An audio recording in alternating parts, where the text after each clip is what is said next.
Hello नमस्कार साथियों, स्वागत है आप सभी का एक बार फिर से एग्ज़ाम दर्पण के इस ऑनलाइन एजुकेशन प्लेटफॉर्म पर, जिस पर मैं सुमित कुमार शर्मा आपको कंटिन्यूअसली इतिहास विषय की क्लासेस प्रोवाइड करवा रहा हूं। तो दोस्तों, जैसा कि आप लोग जानते हैं कि पीछे की कक्षा में अपन ने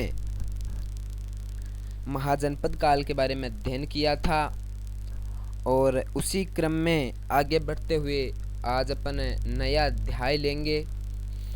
और उस नए अध्याय की ओर आगे बढ़ने से पहले आपसे छोटा सा निवेदन कि अगर आपने अभी तक हमारा चैनल सब्सक्राइब नहीं किया है, हमारा नहीं, यूँ कहूँगा ये आपका ही चैनल है, तो सब्सक्राइब कर लीजिए और बेल आइकन को प्रेस कर लीजिए ताकि आगे आने वाली हर वीडियो की नोटिफिकेशन आपको सबसे पहले मिल सके।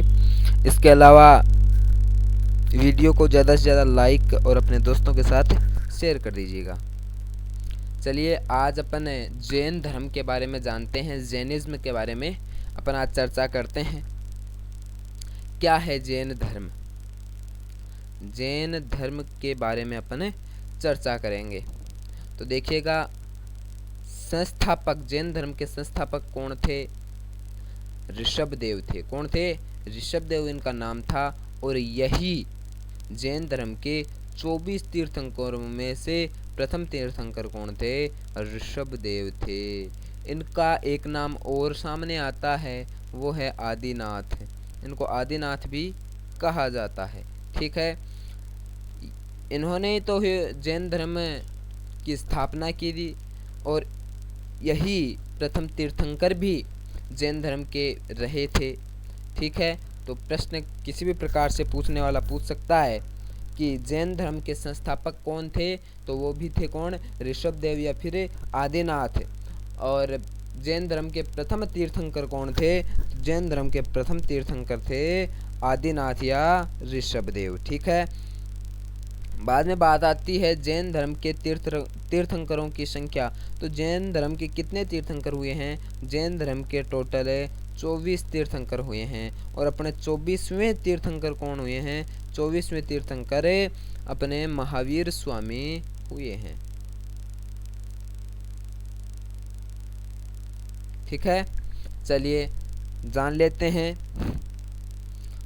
प्रमुख जैन तीर्थंकर और उनके प्रतीक चिन्ह। प्रमुख जो महत्वपूर्ण अपने रहे हैं उनके बारे में अपने यहाँ पर चर्चा करेंगे। सबसे महत्वपूर्ण रहे हैं ऋषभदेव या आदिनाथ। इनका प्रतीक जो है वो है सांड यानी ऑक्स, जो बैल होता है, इनका प्रतीक चिन्ह रहा है। अजीतनाथ जो कि नंबर 2 पर आते हैं, नंबर 2 के जैन तीर्थंकर रहे हैं, इनका प्रतीक चिन्ह हाथी था। संभवनाथ जो कि नंबर 3 पर जैन तीर्थंकर बने थे, इनका प्रतीक चिन्ह घोड़ा रहा है। संपार्श्वनाथ जो कि नंबर 7 पर या फिर 7वें जैन तीर्थंकर बने थे, इनका प्रतीक चिन्ह स्वास्तिक है। शांतिनाथ जो कि 16 नंबर पर या 16वें तीर्थंकर रहे थे, इनका प्रतीक चिन्ह हिरण। नामीनाथ जो कि 21वें जैन तीर्थंकर रहे हैं, इनका जो प्रतीक चिन्ह है वो नीलकमल रहा है। अरिष्टनेमी जो कि 22वें तीर्थंकर रहे हैं, ये बहुत महत्वपूर्ण है।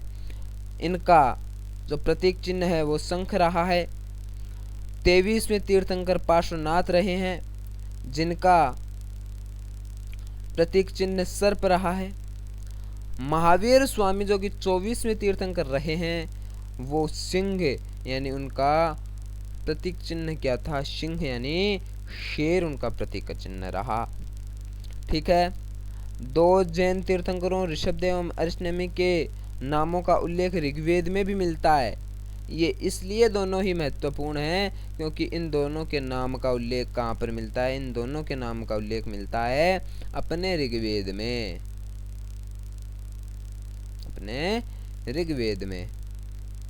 ठीक है, अरिष्टनेमी को भगवान कृष्ण का निकट संबंधी माना जाता है। कौन से तीर्थंकर को? अरिष्टनेमी को क्या माना जाता है? भगवान कृष्ण का निकट संबंधी माना जाता है, रिश्तेदार माना जाता है। किस तीर्थंकर को? अरिष्टनेमी को। इनका प्रतीक का चिन्ह क्या है? तो इनका प्रतीक चिन्ह है शंख। और ये कितने नंबर पर जैन तीर्थंकर बने थे? तो ये 22 नंबर पर जैन तीर्थंकर रहे थे। 22वें जैन तीर्थंकर कौन थे? अरिष्टनेमी, जिन्हें भगवान श्री कृष्ण का निकट संबंधी या रिश्तेदार माना जाता है, जिनका प्रतीक का चिन्ह शंख होता है। ठीक है, बात करते हैं पार्श्वनाथ की, जो 23वें तीर्थंकर रहे हैं जैन धर्म के। जैन धर्म के 23वें तीर्थंकर थे। काशी के इक्ष्वाकु वंशीय राजा अश्वसेन के पुत्र थे। प्रश्न पूछा जा सकता है, इक्ष्वाकु वंशीय, इक्ष्वाकु वंश कौन सा वंश है? जो अश्वसेन जो थे काशी के राजा, उनका वंश था इक्ष्वाकु। भगवान राम का वंश भी यही था। भगवान राम का वंश भी इक्ष्वाकु वंश ही था। उनका कुल था रघुकुल, जबकि रघुकुल का अर्थ है उनके जो पूर्वज थे उनमें से एक पूर्वज का नाम था रघु, इसलिए इस कुल का नाम हो गया रघुकुल। जबकि उनका जो वंश था वो था इक्ष्वाकु वंश। कौन सा वंश? इक्ष्वाकु वंश था भगवान राम का। ठीक है, और उसी वंश में जन्मे राजा अश्वसेन जो थे काशी के राजा, उनके पुत्र कौन थे? पार्श्वनाथ, जो कि जैन धर्म के 23वें तीर्थंकर बने थे। इन्होंने 30 वर्ष की अवस्था में संन्यास जीवन को धारण कर लिया था। कितने वर्ष की आयु में धारण कर लिया था? 30 वर्ष की आयु में ही इन्होंने संन्यास धारण कर लिया था। किन्होंने? पार्श्वनाथ ने, जो कि इक्ष्वाकु वंशीय राजा अश्वसेन के पुत्र थे, जो काशी के राजा रहे हैं और जैन धर्म के 23वें तीर्थंकर बने थे। ठीक है, इनकी शिक्षाएं कौन कौन सी थी? इन्होंने क्या क्या उपदेश दिए, क्या क्या शिक्षाएं दी? हिंसा न करना, कि हिंसा मत करो, अहिंसावादी बनो, सदा सत्य बोलना, हमेशा सच का साथ दो, सच बोलो, चोरी न करना, संपत्ति न रखना। ये 4 इनकी प्रमुख शिक्षाएं थी। किनकी? पार्श्वनाथ की, जो कि जैन धर्म के 23वें तीर्थंकर थे और काशी के इक्ष्वाकु वंशीय राजा अश्वसेन के पुत्र थे। इन्होंने 30 वर्ष की आयु में ही संन्यास धारण कर लिया था।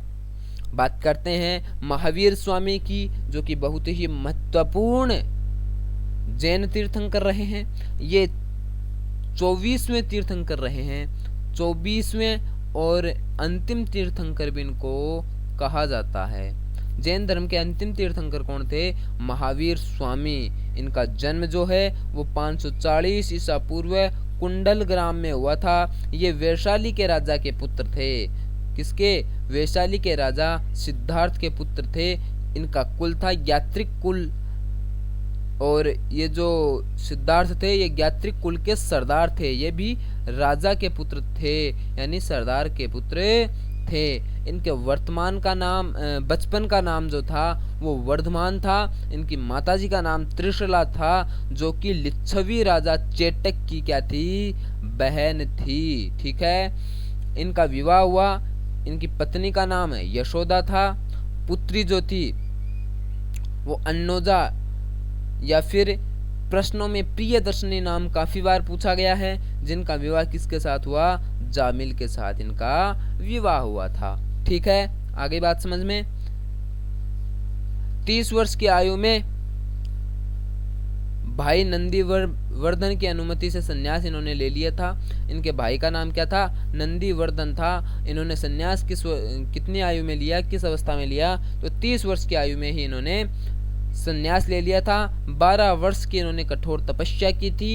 इन्होंने महावीर स्वामी जी ने जृंभिक के समीप त्रिजुपालिका नदी के तट पर साल वृक्ष के नीचे इनको ज्ञान का बोध हो गया।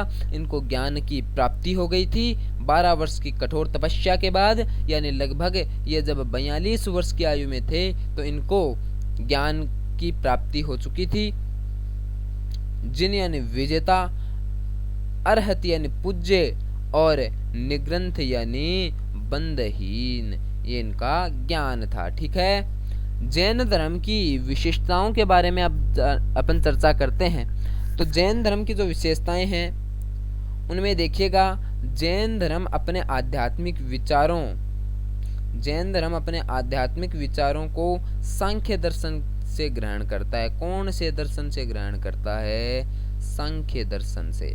प्रश्न पूछा जा सकता है, जैन धर्म किस दर्शन से प्रभावित है? तो जैन धर्म सांख्य दर्शन से प्रभावित है। ठीक है। जैन धर्म में ईश्वर की मान्यता नहीं है। ये लोग क्या होते हैं? नास्तिक हम इनको कह सकते हैं कि ये ईश्वर को नहीं मानते हैं। जैन धर्म में आत्मा की मान्यता होती है। ये लोग आत्मा पर विश्वास करते हैं, ईश्वर पर विश्वास नहीं करते हैं। महावीर पुनर्जन्म एवं कर्मवाद में विश्वास करते थे।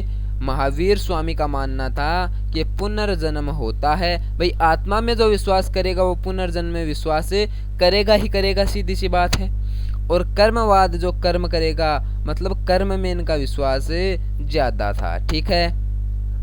जैन धर्म के 3 दर्शन थे जिनको त्रिरत्न के नाम से जाना जाता था। और ये 3 दर्शन कौन कौन से थे? सम्यक दर्शन, सम्यक ज्ञान और सम्यक आचरण। ये 3 इनके त्रिरत्न थे। किनके? जैन धर्म के।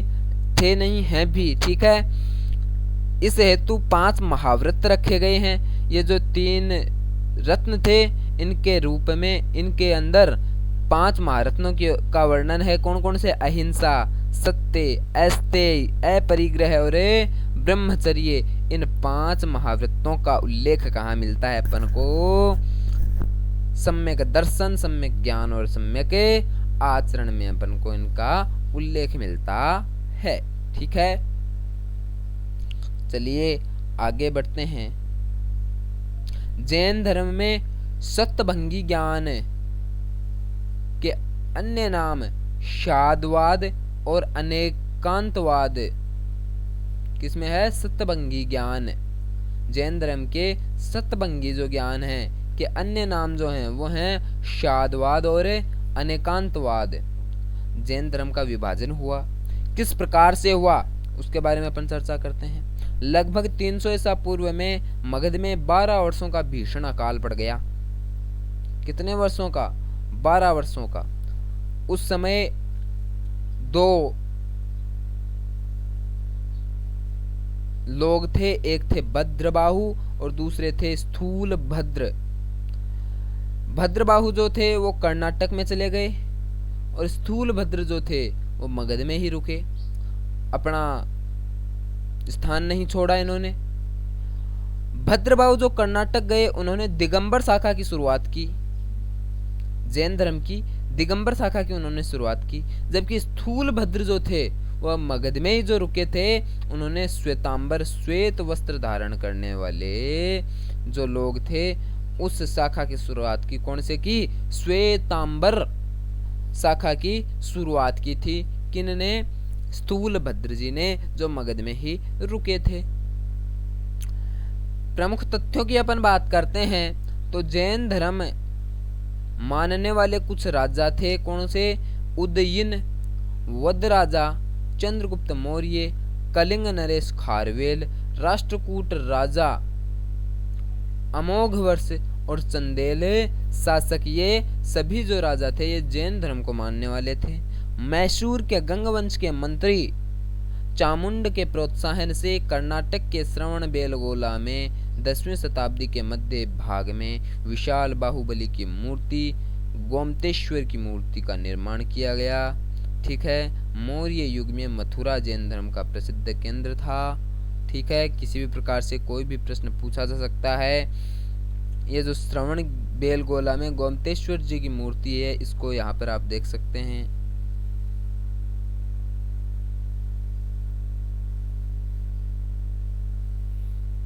ठीक है। यहाँ पर आपकी मूर्ति है।